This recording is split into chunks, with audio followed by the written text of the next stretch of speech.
La acción mecánica se va a referir a, pues, el tamaño y morfología del parásito, que tanto puede crecer o desarrollarse, y se puede clasificar en directa e indirecta. Ujú. La directa es la capacidad que tiene para penetrar las células, en este caso la pared, y la directa se refiere a la indirecta a cómo va a afectar por el aumento de su tamaño o su desarrollo. Ujú. ¿Qué más?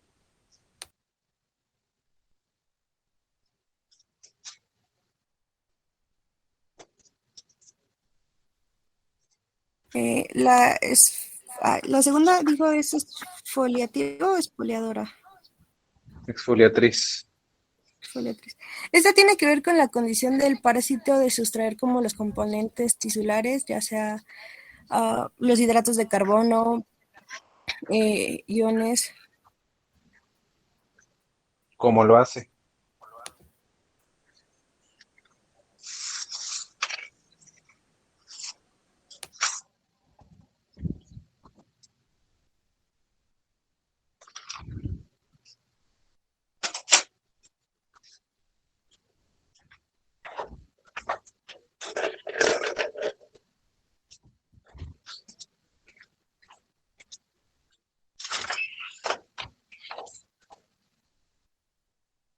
O sea que los demás tampoco estudiaron. Quieren que les baje puntos, ¿verdad?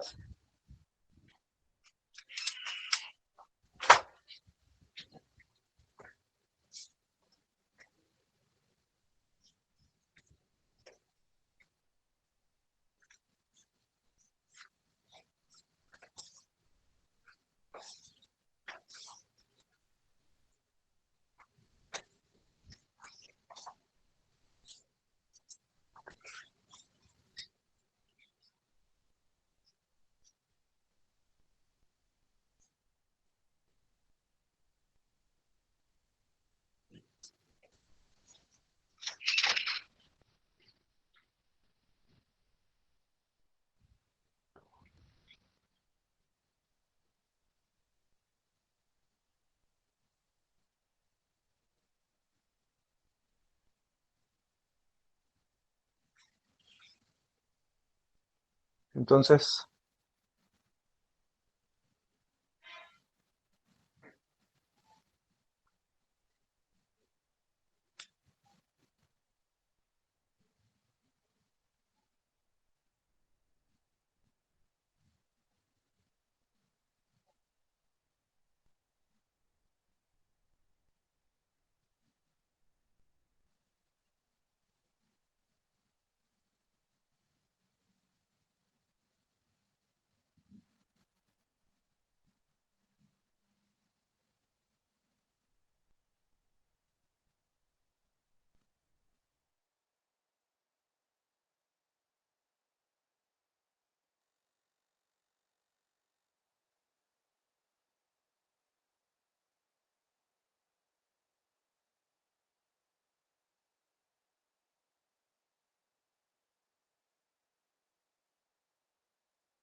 ujú,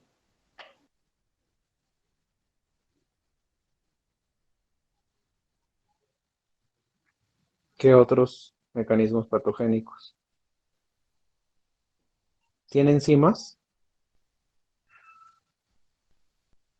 Sí, aquí dice que prácticamente Ascaris lumbricoides va a sintetizar, bueno, toxinas, sí, neurotoxinas, anafilotoxinas, hemolicinas, y estas a su vez van a provocar un espasmo en el esfínter de Oddi y a su vez también en el tracto intestinal. Y aquí es Ujú. cuando obstruyen los canalículos biliares y también los pancreáticos. Ujú.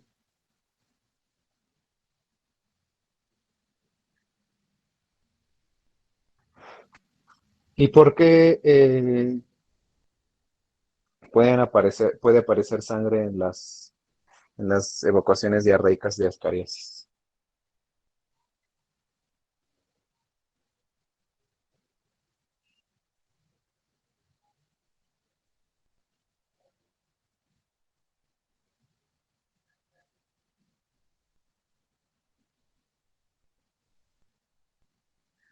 Por la parte traumática o irritativa, ¿no, doctor? Ujú. ¿Qué más? Pues va a haber una irritación en la mucosa y podríamos ver en pues, algún cuadro clínico como puede ser en las heces la sangre, ¿no? Ujú. Es que por todo el camino por el que hace, pues, bueno, lo que estaba leyendo es que o sea, va a hacer, sí, o sea, va a formar lesiones y, por ejemplo, también va a presentar, pequeñas formas hemorrágicas en el hígado, este,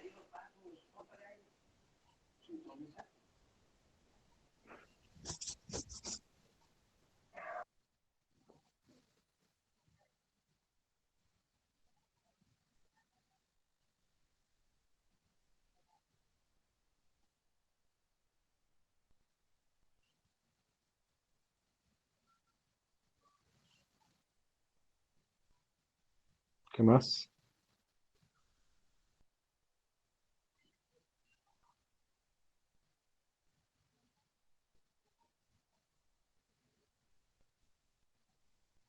también, a nivel pulmonar van a producir una ruptura capilar de las paredes y de los tabiques alveolares.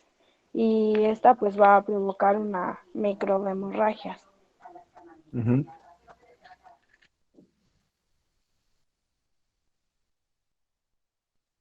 ¿Qué otras? Y bueno, y va a ser por ello que va a haber infiltrados eosinofílicos, ajá, y linfoplasmocitarios. Ajá.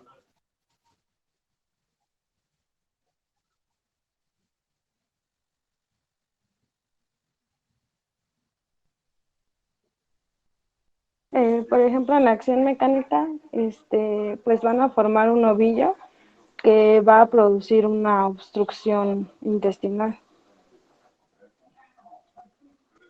Y Ok. esta puede migrar hacia los conductos de Wilson, el colédoco, y pues provocar ictericias obstructivas, abscesos hepáticos. Ujú.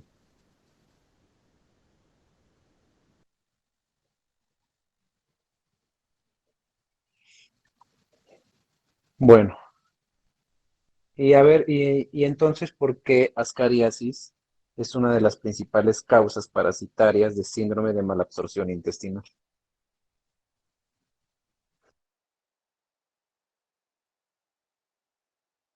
Debido al cúmulo de los parásitos, ya que se encuentran en la porción del tubo digestivo y van a haber invaginaciones, perforaciones y ahí podemos determinar a lo mejor alguna apendicitis, algún absceso y eso también nos ayuda para lo que es las invaginaciones. ¿Qué más?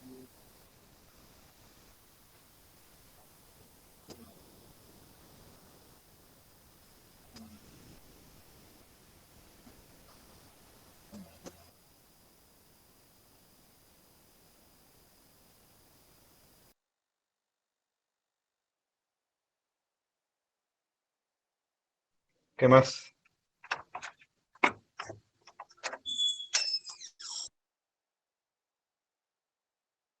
¿No sería porque directamente de la obstrucción de los alimentos en el lumen intestinal va a producir lesión de las microvellosidades en el intestino delgado?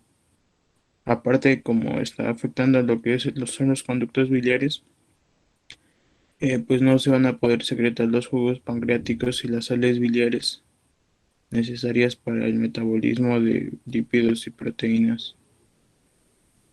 Ajá. Y eso es una de las causas del síndrome de mala absorción.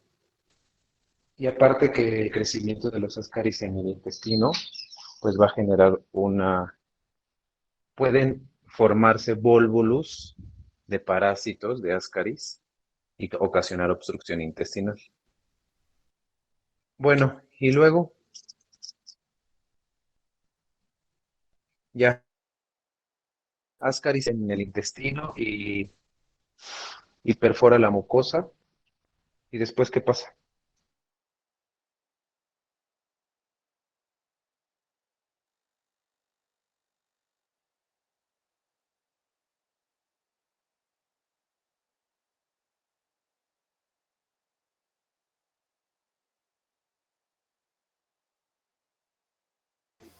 Se lleva a cabo la circulación portal e hígado. Bueno, como comentábamos que era bueno, Ascaris es mecánico, entonces tiende a moverse. Entonces puede que llegue a penetrar la mucosa y de ahí entra a circulación y de ahí posteriormente a pulmones.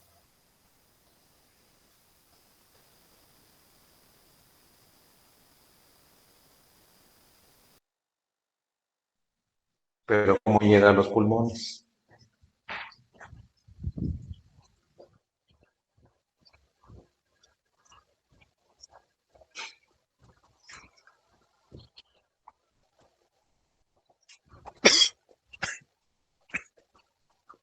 ¿Cómo llega a los Bueno, pulmones?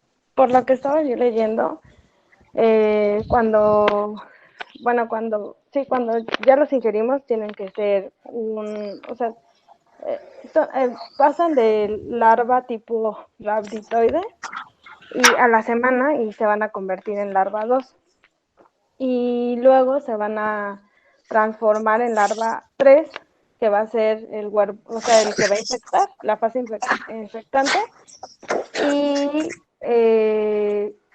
se van a liberar y penetrar lo que es la pared intestinal, de ahí van a pasar por la circulación llegando al hígado y después a la cava inferior que va a llegar al corazón derecho y de ahí se va a ir a circulación pulmonar, donde ahí se van a quedar pues retenidas por los capilares y van a madurar y van a hacer lo que es L4 y de ahí van a romper la pared capilar y van a penetrar lo que es el alveolo pulmonar y de aquí van a volver a hacer una nueva muda y va a ser la L5, que va a ser entre el noveno y décimo día después de la infección. Y ya de ahí pues se va a migrar por los bronquios, bronquiolos, tráquea, y de ahí van a subir hacia la epiglotis y van a pasar por la faringe y van a ser deglutidas. Y ya de ahí van a llegar otra vez hacia el intestino delgado, donde ya se van a desarrollar en la fase adulta. Exactamente, y ahí se termina el ciclo de Ascaris lumbricoides. Bueno, a ver, ahora sí cuadro clínico.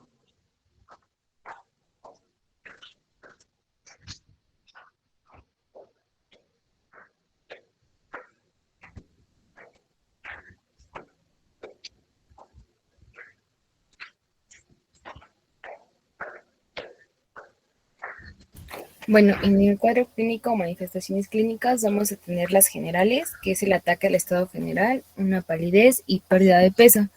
En lo que es manifestaciones respiratorias vamos a tener tos seca o productiva, fiebre, disnea de grado variable y también vamos a tener el síndrome de Luffer.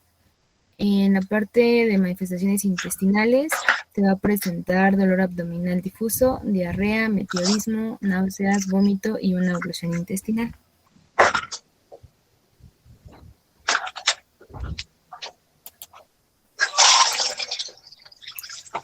En las complicaciones vamos a tener una suboclusión y oclusión intestinal por acúmulo de parásitos mediante las invaginaciones, perforaciones y también una apendicitis. En el cuadro de vientre agudo vamos a tener problemas con el diagnóstico y vamos a tener también abscesos hepáticos y obstrucción laríngea. En las migraciones erráticas van a ser regurgitados y salir ya sea por boca o escapar por lo que son las narinas. También pueden estar en riñón, apéndice, conducto lagrimal, vesícula, hígado, cicatriz umbilical y vejiga.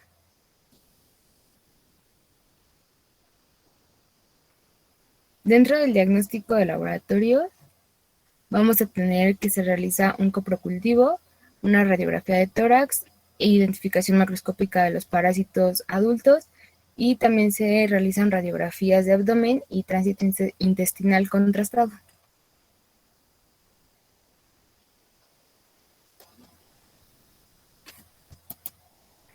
En la prevención, bueno, vamos a A ver, tener... pero espérate, ¿qué es eso del síndrome de Loeffler?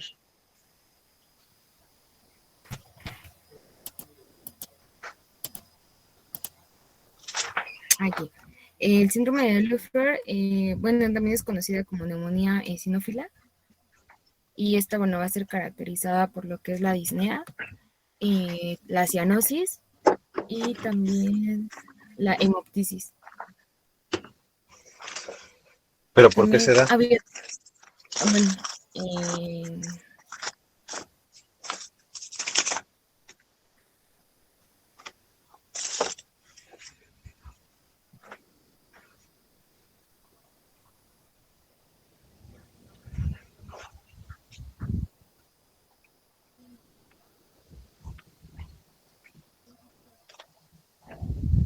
¿Por qué se da el síndrome de Loeffler?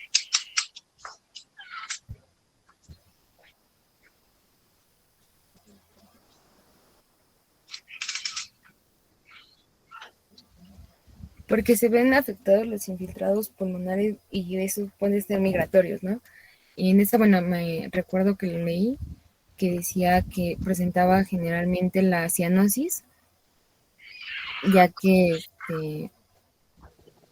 como había un daño a la membrana de la mucosa y generalmente esto hacía como que el oxígeno disminuyera y provocáramos el color azulado.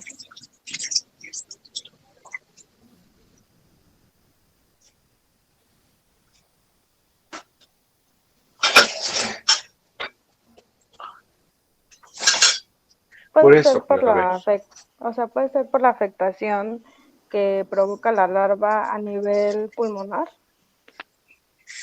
¿qué hace? Eh,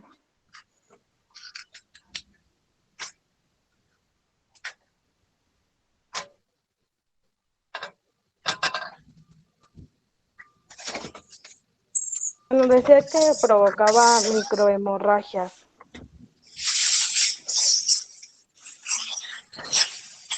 Pero a ver, ¿por qué se llama neumonitis eosinofílica?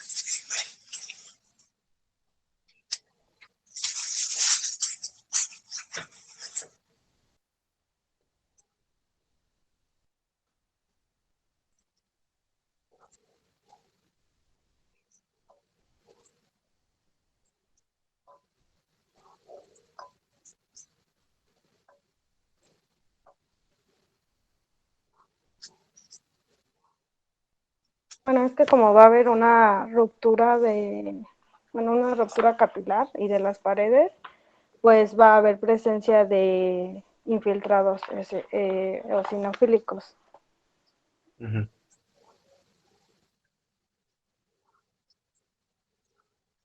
Y luego,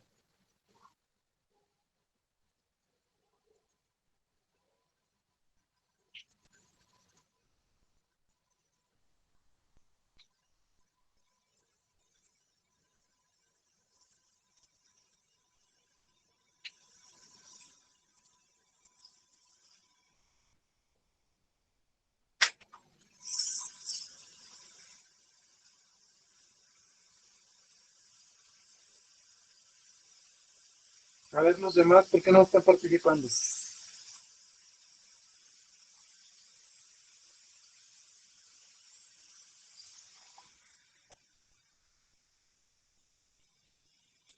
Miguel Ángel, Lupita, Brian, Paula.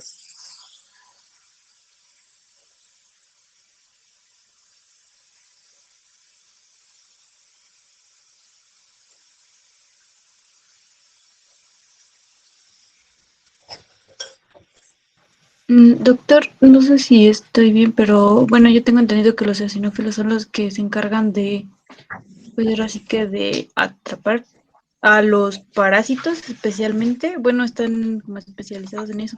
Entonces, al haber pues una presencia de un parásito, los eosinófilos van a tener una activación. Entonces va a haber un aumento de estos eosinófilos y también se van a concentrar en en donde está el parásito, en este caso sería pues en el tejido pulmonar, y ahí van a secretar sustancias que pueden provocar igual inflamación o también citoquinas. Ajá. ¿Y por qué se produce entonces la neumonitis eosinofílica?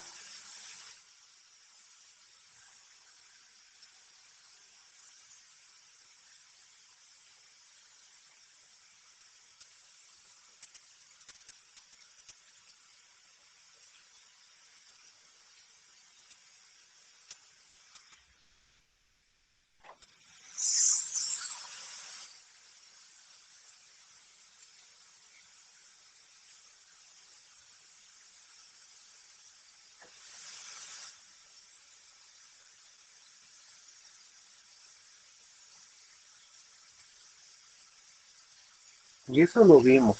No puede ser posible que no me sepan contestar esa pregunta porque lo vimos cuando vimos las características de los eosinófilos y se los expliqué eso. Y les dije todo lo de los eosinófilos. No sería porque eh, como van a los sinófilos son los que funcionan principalmente ante la respuesta del mitos, en este caso, van a liberar la eosinofilina, doctor. ¿Cuáles son las enzimas que liberan los eosinófilos? Se las dije, Brian.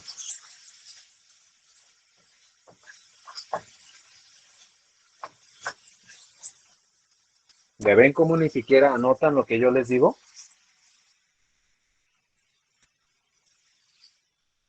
Les vale.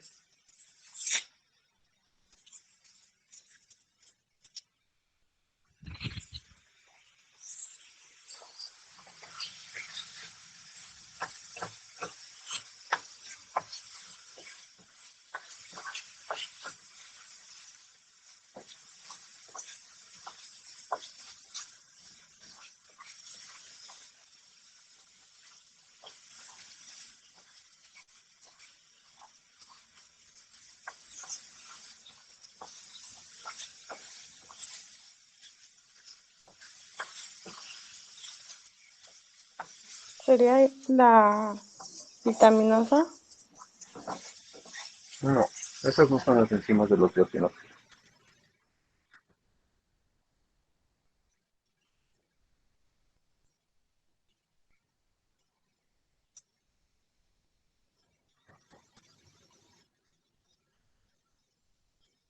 O sea, sí, pero la histaminasa, o sea, sí es una enzima del eosinófilo, pero no son las principales.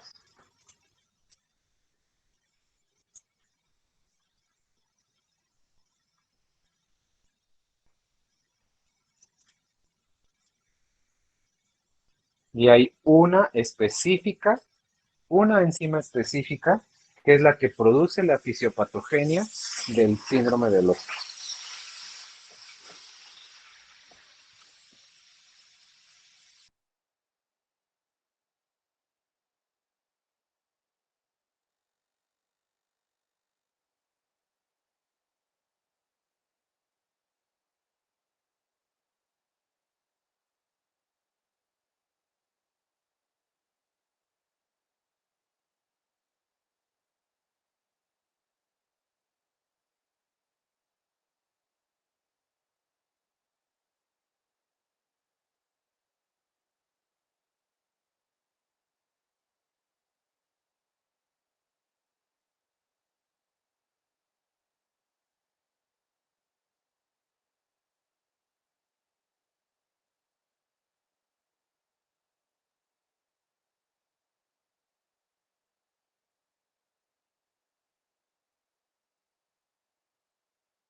La histamina-A, doctor.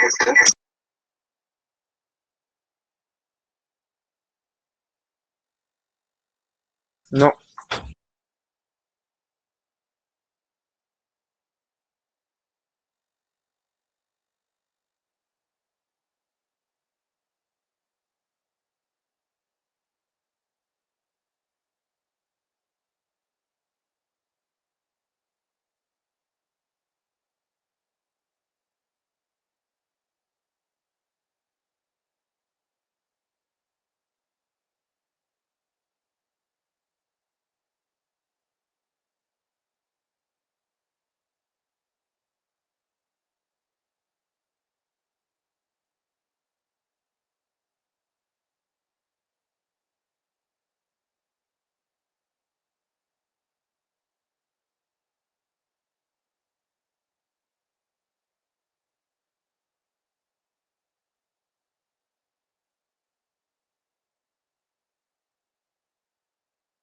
La proteína que tiene que provocar inflamación, ¿no? Por los componentes propios del parásito. ajá.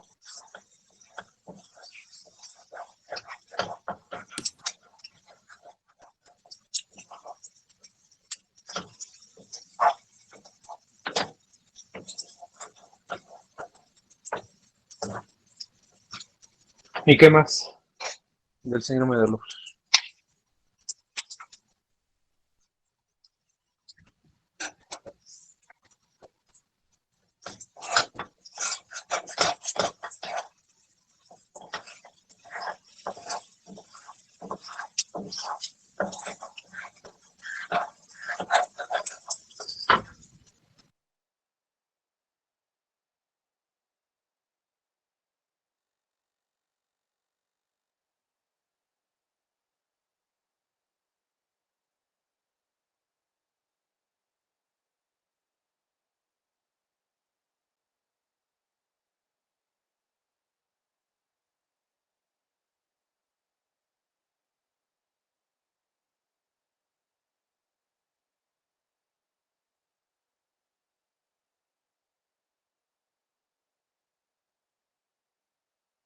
¿Ya? ¿Fue todo del síndrome de Loeffler?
Y les estoy hablando, ¿ya no están en clase? Sí, Sí, aquí aquí estoy. seguimos, Sí, doctor. doctora, que sigamos. Entonces,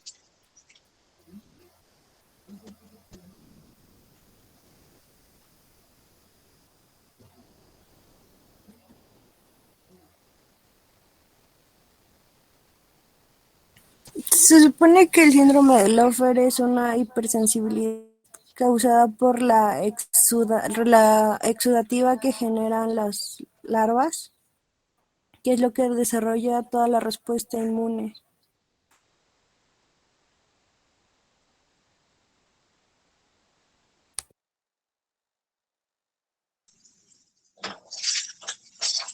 ok.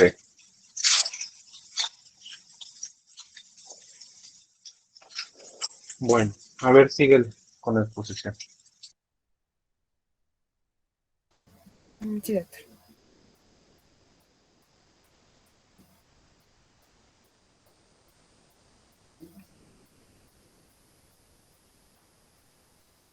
Bueno, en la prevención nos quedamos que lo podemos realizar con un buen lavado de verduras y frutas, una adecuada eliminación y prácticas sanitarias de las heces fecales, la ebullición del agua y también la higiene personal.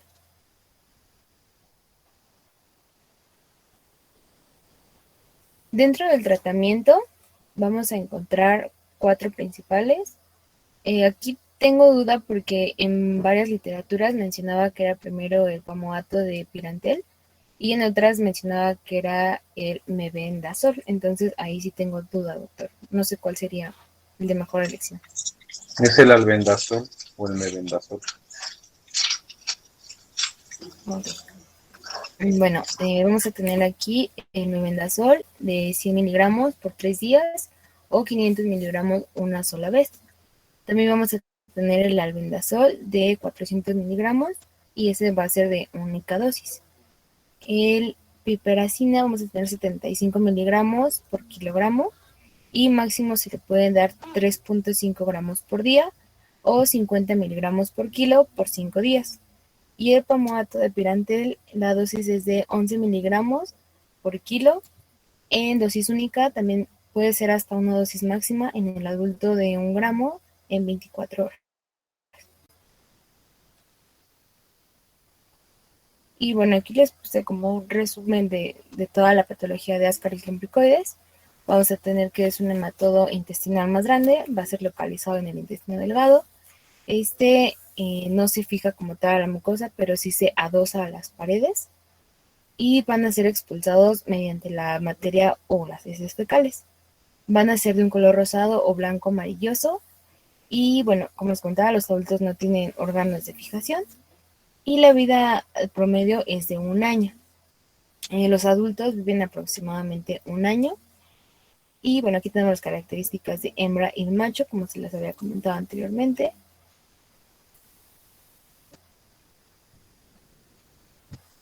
Y creo que sería todo. Sí, sería todo, doctor.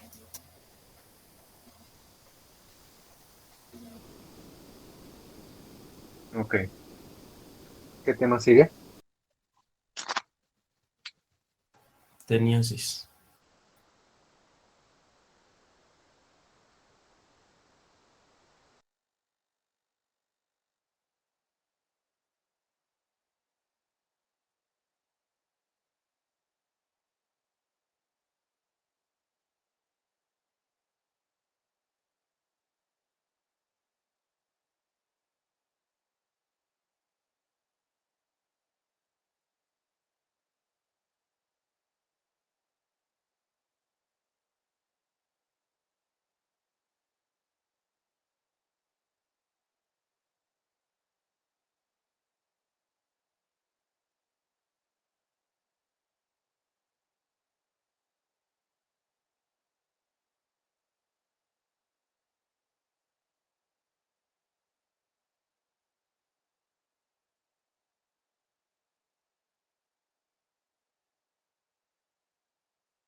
Bueno, compañeros, buenas noches. Yo les voy a hablar sobre el tema de teniasis.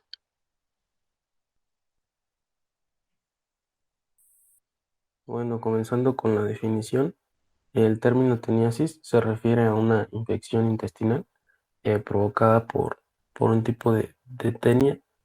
En el ser humano hay tres tipos principales que lo afectan, comenzando por la Taenia solium, que esta es la que produce la cisticercosis y se encuentra principalmente en los cerdos.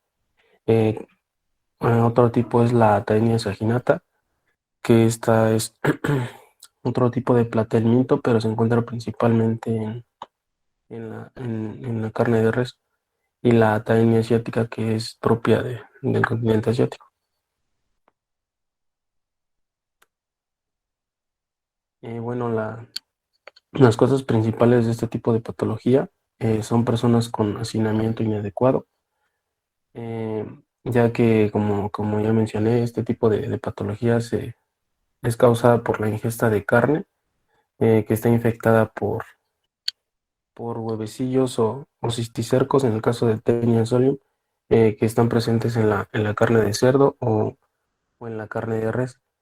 Esto puede ser causado por el alimento del ganado, que puede estar expuesto a aguas negras, en la cual puede estar contaminada por heces fecales de una persona infectada. También puede em, también es importante la cocción de la carne, que muchas veces no la realizan de una manera adecuada, por lo que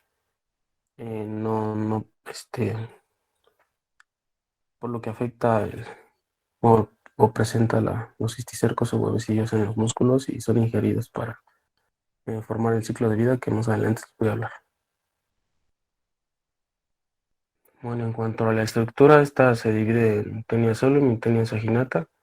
En el caso de la Taenia solium, esta presenta una escólice o cabeza, que es la que actúa como principal adherente para formar más adelante la patología. En el caso de la Taenia saginata, esta presenta una escólice con 4 discos de succión, y la diferencia es que la solium tiene ganchos. Además de una proglótide grávida que, este, que pueden ser de 7 a 12 ramas uterinas, y en mayor proporción en la Taenia saginata, que va de 15 a 30. Además de que la Taenia solium presenta un huevo o oncosfera de tamaño de 30 a 40 micras, y el de Taenia saginata. Aquí el tamaño es bastante mayor en el caso de Taenia saginata, que puede llegar a una longitud de 10 metros, y Taenia solium de 3 a 4 metros.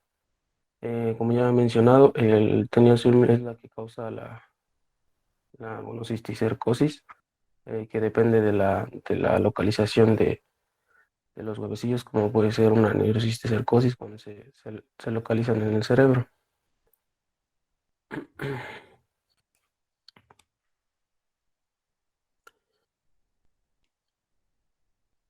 Bueno, nada más explicando un poco este dibujo que está aquí. La tenia tiene un cuerpo en forma de cinta. El escólex es su cabeza, y el cual puede tener ventosas o ganchos, de acuerdo si es solium o saginata. A cada segmento se le va a llamar proglótide, y este tipo de parásito es hermafrodita.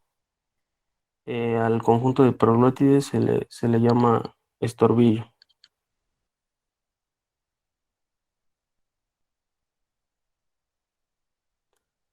En cuanto a la epidemiología, encontré un artículo que comparaba el año de 1995 hasta el 2006, en donde se puede observar una disminución de la presencia de teniasis, y del lado derecho la incidencia en el año 2015, 2005 al 2015 en nuestro país, en donde hubo una reducción importante en los estados de Chiapas, Coahuila, Guanajuato, Michoacán, mientras que en otros estados como Tabasco y Veracruz se incrementó eh, los casos de teniasis. Bueno, comenzando con el ciclo de vida, este comienza con la ingestión de, este, de carne contaminada, que puede ser, en el caso de los cerdos, Taenia solium, o en el caso de las vacas o res, Taenia saginata, en donde se ingieren los quistes larvarios o cisticercos en el caso de Taenia solium. Estos, estos llegan al estómago y presentan una oclusión, en donde se libera un embrión o hexacanto, em, por lo cual penetran en el o llegan al intestino, y estos viajan a través a través del torrente sanguíneo, y pueden alojarse en el músculo o tejido o en el cerebro, que ya puede causar la neurocisticercosis. El Scolex penetra o se sujeta en el intestino y el ciclo termina hasta que la persona infectada secreta los huevecillos en las heces y así y se propaga la infección otra vez con el consumo de, bueno, que lo ingiera un res o un cerdo.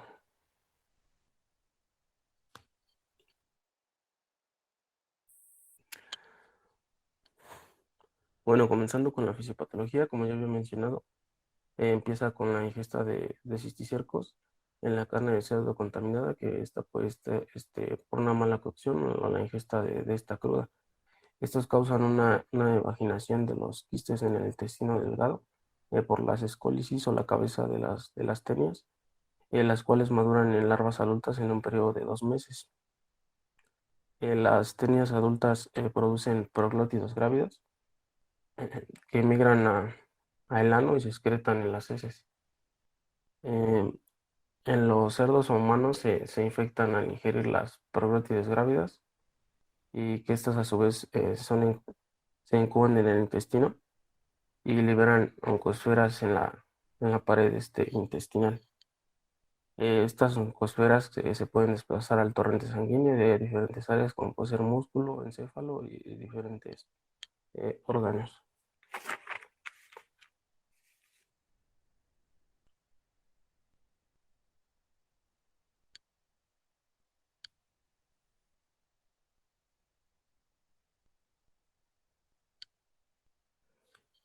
Bueno, continuando con el cuadro clínico, em, lo que se presenta principalmente es dolor abdominal, diarrea, mareos, cefalea y anorexia.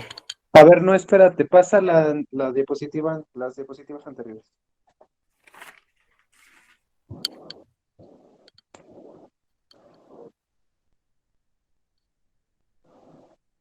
¿Ahí?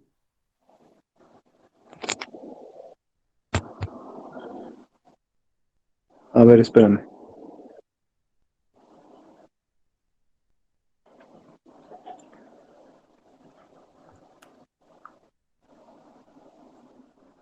A ver, la siguiente.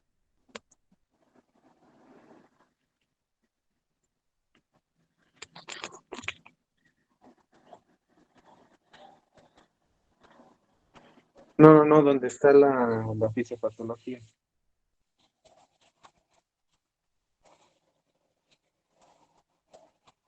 A ver, espérame.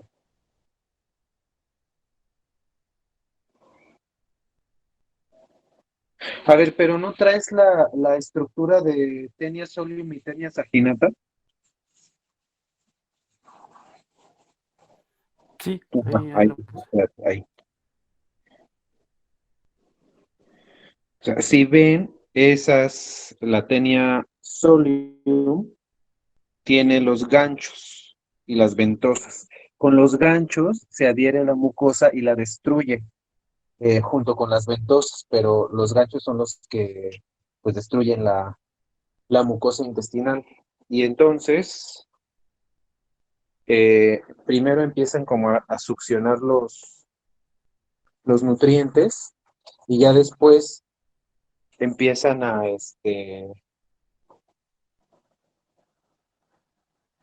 empiezan a reproducirse, porque como dijo su compañero, pues es hermafrodita, y en su estructura tienen ahí como dice, que son las proglótides grávidas. La característica de la tenia es de que en esas proglótides grávidas,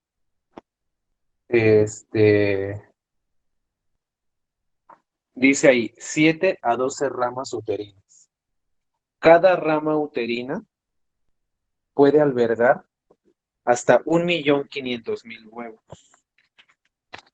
Entonces hagan la cuenta de cuántos huevos van a desechar. Pero ahí dice de 7 a 12 ramas uterinas, y por decir la tenia, imagínate de 15 a 30 ramas uterinas.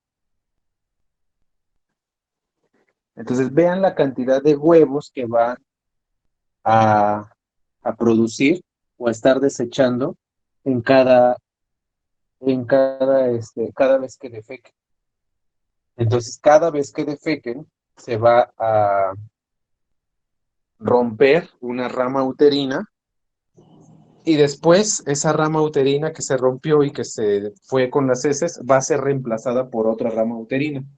Por eso todo el tiempo se están reproduciendo las tenias aginatas. Bueno, las tenias en general. Eh, y luego, ¿cómo se convierte en cisticerco?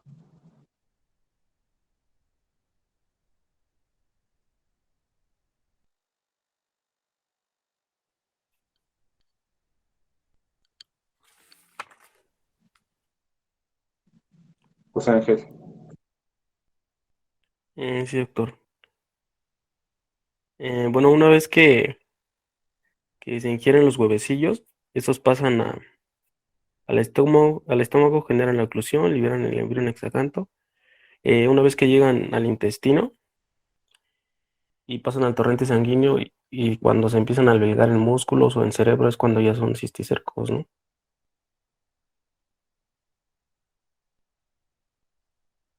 Ahora, ¿cuáles son las características de los cisticercos?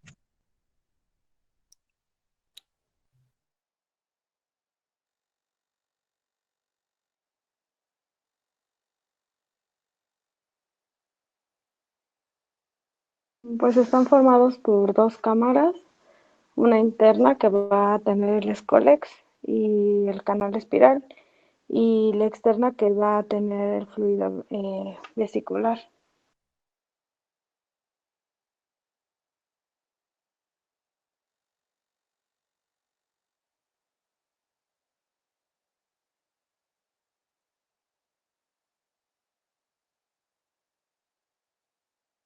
Membranas o capas tiene un cisticerco.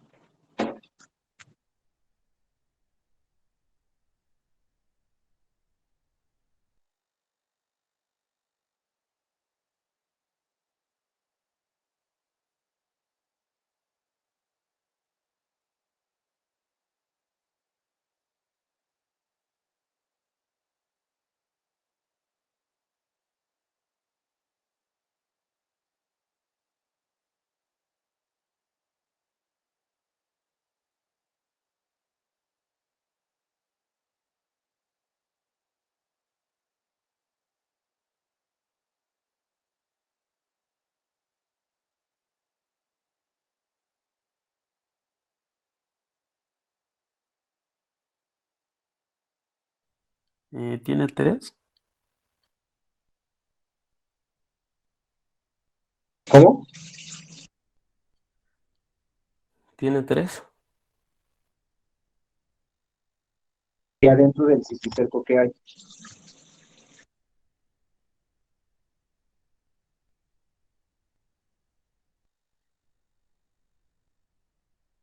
Ahí están los corpúsculos calcáreos.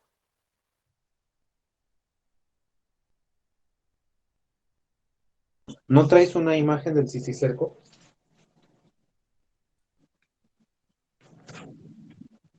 No, doctor, no, no. Pues si sabías que eso es importante.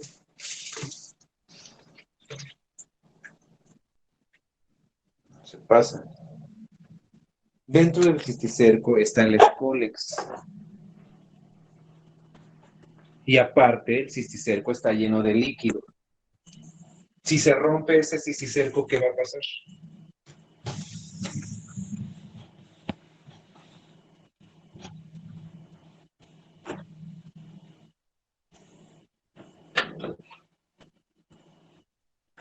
Va a haber una liberación de las proglótides grávidas.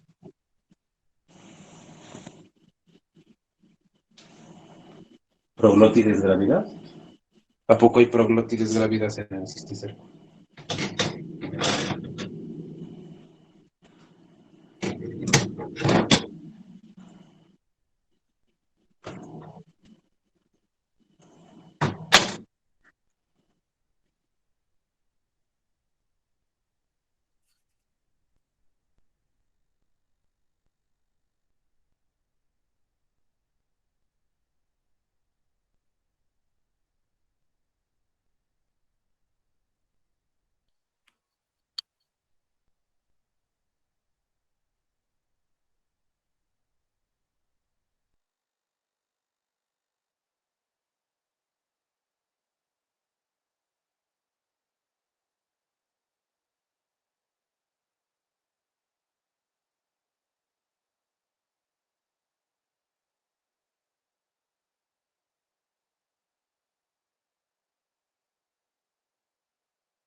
José Ángel.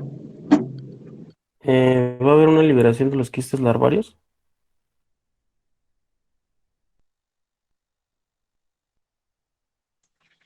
Pero aparte que tiene el cisticerco, tiene líquido. ¿Este líquido qué es? ¿Cómo se forma o qué hace?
¿Por qué se quedan callados? José Ángel. No, no sé la respuesta, doctor. Y ni siquiera la están buscando.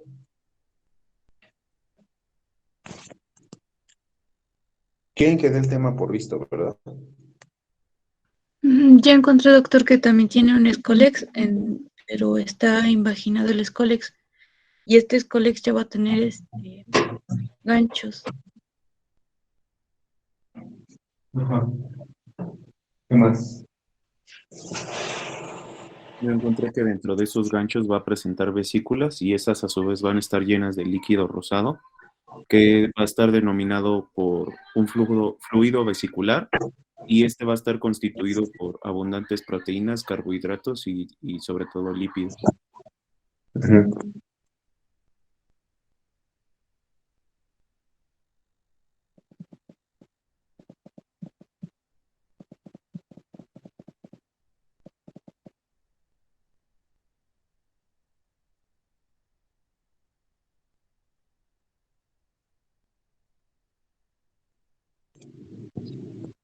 Por eso, y entonces, si se rompe un cisticerco, a ver,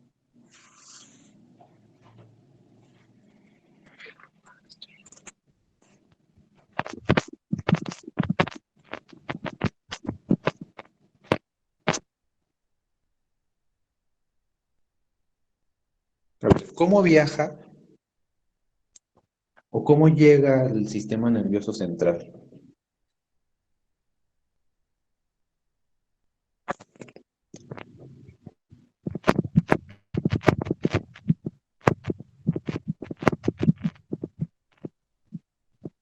Bueno, eso pasa cuando ya entra al torrente sanguíneo, ¿no? Ya se puede ir a otras partes.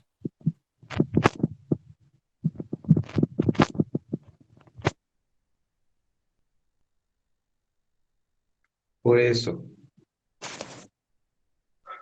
a ver, otra vez. ¿En qué momento se convierte en cisticerco?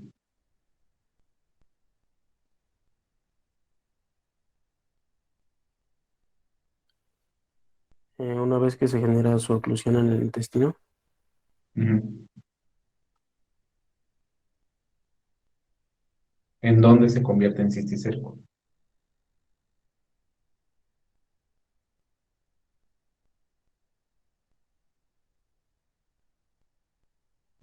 Yo vi que en el primer tercio del intestino delgado, que llega, se incuba en un periodo de aproximadamente unas 12, 10 horas, y de ahí, llegó al primer tercio, y el Escolex va a salir del cisticerco y se va a fijar a la pared pared intestinal con ayuda de los ganchos. Entonces, de los ganchos y de las ventosas. Entonces, después de esto se va a convertir en un verme maduro, pasando más o menos unas 5 semanas, bueno, ya que de 5 a 12, y va a liberar proglótides gravides, y en estos segmentos se van a llenar de huevos. Bueno, cuando se rompe la, la tenia. Y luego,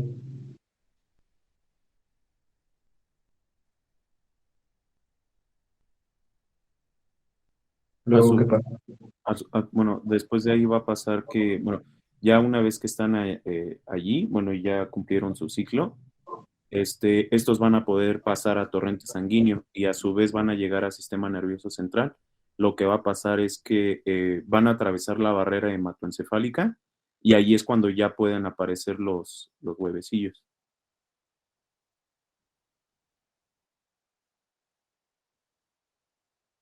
¿Y cuánto tiempo pasan los cisticercos en el sistema, en el parénquima cerebral?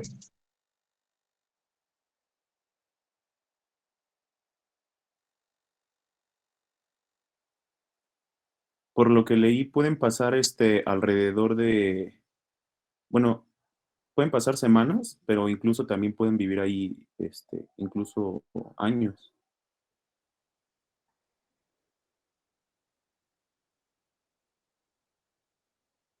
¿Y solo están en el parénquima cerebral o en dónde más?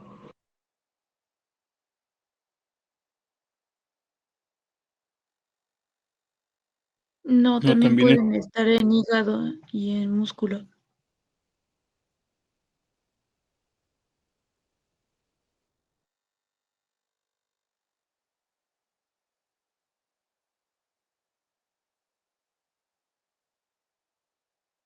¿Y por qué pueden ser una causa de hidrocefalia o hipertensión intracraneal?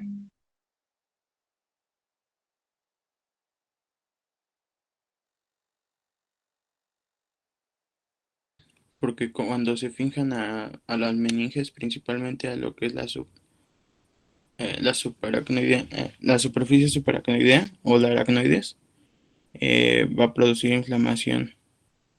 Bueno, va a generar meninges, o bien cuando el cisticerco se fija más hacia lo que es parénquima cerebral, pues va a alterar lo que es la doctrina de Monroe-Kelly, ¿no? Que es, bueno, es una doctrina que nos permite que es un volumen constante entre lo que es el parénquima cerebral, el líquido cefalorraquídeo y el volumen circulatorio. Y en este caso, como está aumentando el volumen cerebral o propiamente el parénquima o de las meninges, pues va a alterar la doctrina y va a empezar a producir hipertensión intracraneana. Bueno, eso de la circulación de líquido cefalorraquídeo lo vamos a ver después en meningitis. Tienen que saber perfectamente bien cómo es la circulación de líquido cefalorraquídeo y también en cisticercos produce obstrucción por obstrucción del conducto de Silvio, del acueducto de Silvio o de los agujeros de Luschke y Miami. Ya tienen que saber qué es eso. No me voy a detener a explicar. Así es ¿Y cuando llega los, no, doctor, perdón. qué? Es cuando el cisticerco se aloja en lo que es los ventrículos, ¿no? Entre el tercero y el segundo. Ujú. Bueno, y como dijeron, también puede vivir en hígado y en músculo. A ver, ya síguele.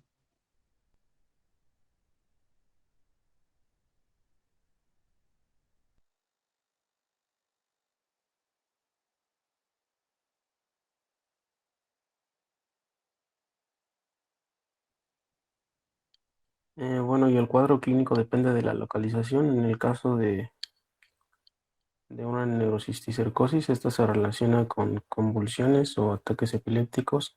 También afecta la orientación, altera el equilibrio y puede haber una disminución de la agudeza visual, ya que la tenia también puede llegar a alojarse en el globo ocular.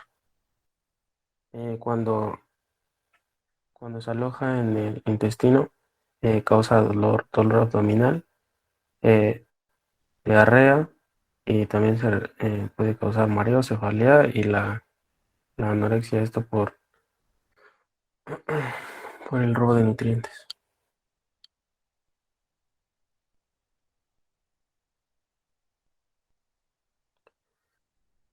Bueno, para el diagnóstico principalmente se hace un coprocultivo en donde se compara la morfología de la Taenia soleum y la Taenia saginata. También se puede complementar con un coproantígeno específico para Taenia soleum o Taenia saginata. En el caso de la neurocisticercosis son las oncoesferas, que son las que se van al torrente sanguíneo y se pueden localizar en diferentes áreas. Se puede complementar con una tomografía. En este caso son una neurocisticercosis donde se puede observar diferentes quistes en el parénquima cerebral. Y de igual manera de este lado.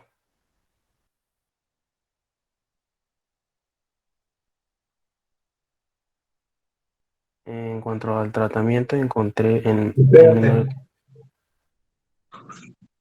¿Cuáles son los datos clínicos de la neurocisticercosis?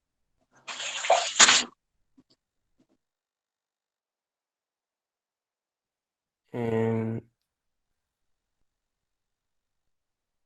puede ser, bueno, es el aumento de presión intracraniana que puede causar un vómito en proyectil, en las convulsiones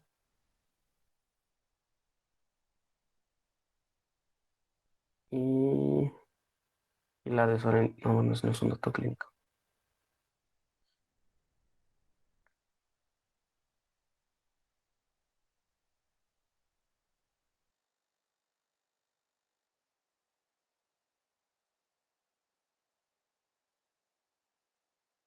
A ver, el cuadro clínico depende de dónde esté alojado el cisticerco y se esté moviendo o se rompa. ¿Qué va a pasar si hay un cisticerco en el lóbulo temporal?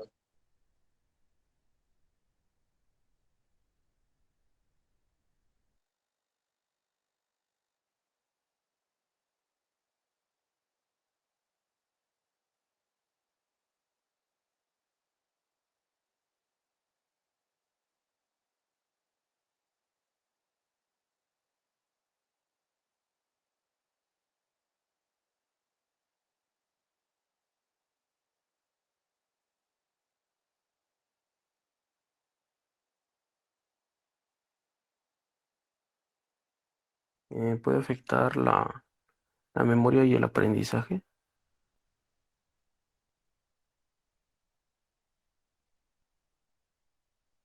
¿Por qué la memoria y el aprendizaje?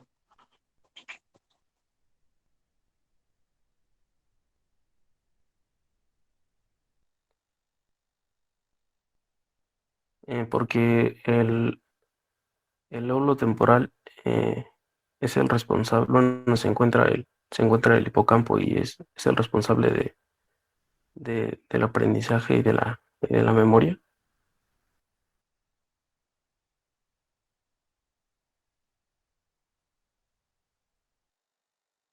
Sí, ¿y qué más? ¿Qué más puede ocasionar?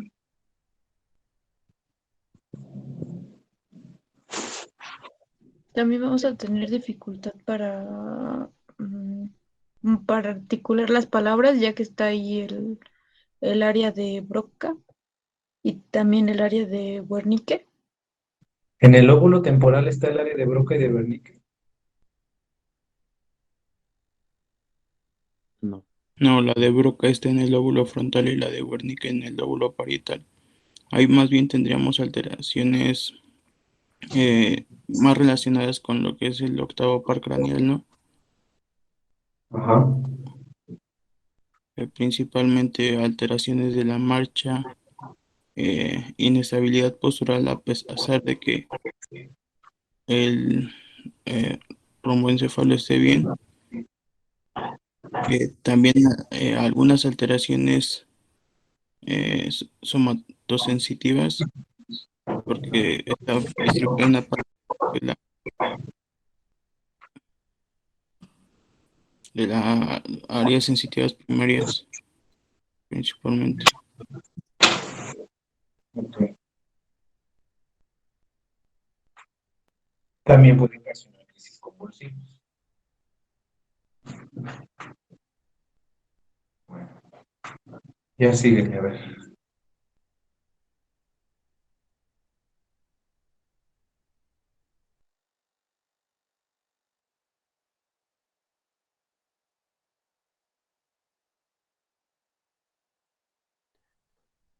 Bueno, y para el tratamiento encontré una división en menores de 5 años y mayores de 5 años. En menores de 5 años se utiliza el fármaco albendazol, un frasco en suspensión de 1 mililitro por cada 20 miligramos. La dosis es de 20 mililitros en una dosis única. eh, y las observaciones es que ninguno de este fármaco no necesita ayuno ni uso de laxantes. También se utiliza la presentación en tabletas de 200 miligramos. La dosis son 2 tabletas, total de 400 miligramos, juntas al día, esto durante 3 días. Las pastillas se pueden masticar. El tratamiento para mayores de 5 años es el praziquantel en tabletas de 150 miligramos. La dosis es de 10 miligramos por kilogramo de peso, con una dosis única, y la dosis máxima es de 600 miligramos. De igual manera, este fármaco no necesita ayuno ni el uso de laxantes. Se debe de ingerir con leche o alimentos. Y eso sería todo de mi parte, doctor. ¿Y el medicamento que mata los cisticercos? ¿El albendazol mata cisticercos?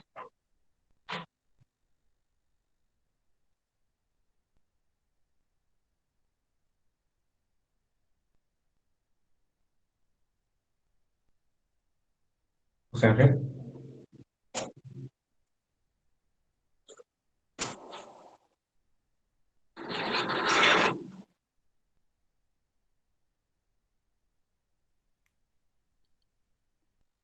Pues es un tratamiento que se utiliza para la neurocisticercosis. ¿El albendazol? Sí,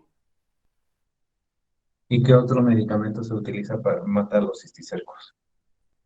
Que son praziquantel. el praziquantel, que ese es el de elección para cisticercosis. Para neurocisticercosis. Eh, ¿Y por qué si se rompe un cisticerco en el sistema nervioso central hay riesgo de que muera la persona?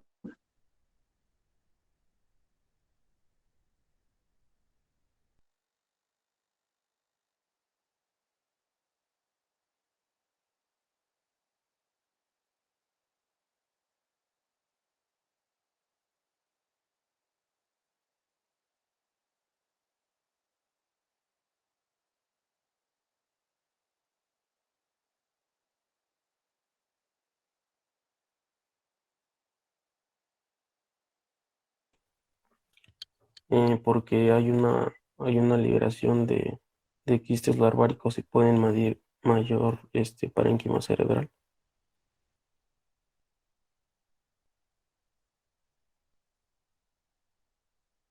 Porque les dije que el cisticerco tiene líquido y si se rompe, ese líquido va a provocar una respuesta inflamatoria a nivel del parénquima cerebral.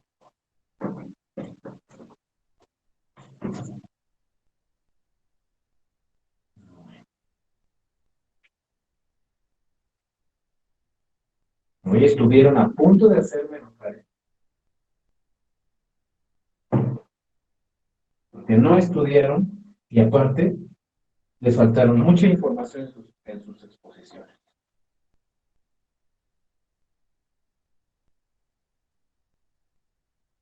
Espero que no vuelva a pasar, porque no quieren conocerme enojado.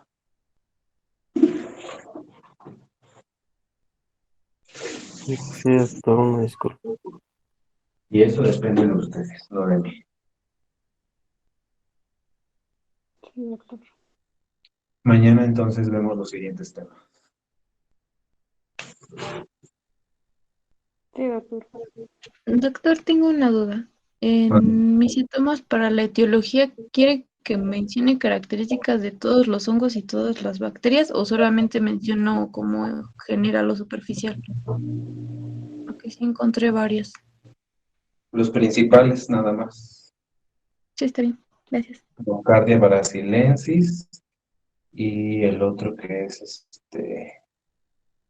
hay otro. Fonseca y, ¿Cómo?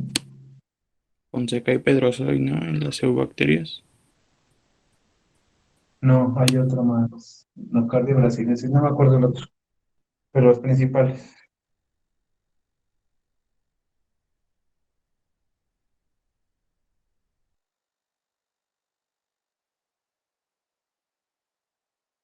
Sí, doctor.